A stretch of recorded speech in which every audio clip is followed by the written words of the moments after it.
هن لسر هف جخو رژیم فایزه ته بلند کرن ته چاوره کرن کو دلار بته نظام کرن له دلار لگل به که جی ته بلند بن هر دلار امریکی در دور 28 لira و 12 قرش ترکیه لالیدن رژیم فایزه kredi kartıyam bilindin kamıcı valatıyam parsın avçıdı bejin.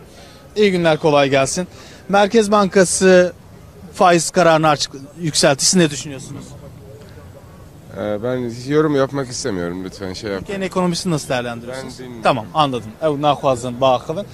Böyle bir tevayı bir rastı Türkiye olsa zahmet yedi kol derva merv kesin ku dağıvın. Devre herkes beheviye jiber ravşa aboriya Türkiye.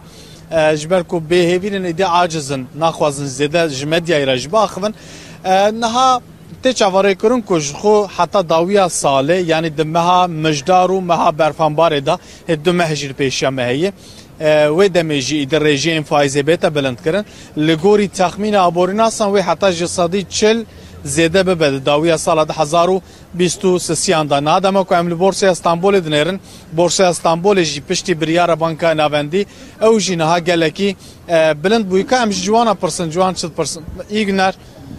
Bakabilir misiniz? Böyle nakhwazın baxın ve ki kumegot bigişti bi avayı F5 jariko rejiya faizi ile Türkiye te bلند کرن نه rejiya faizi ile Türkiye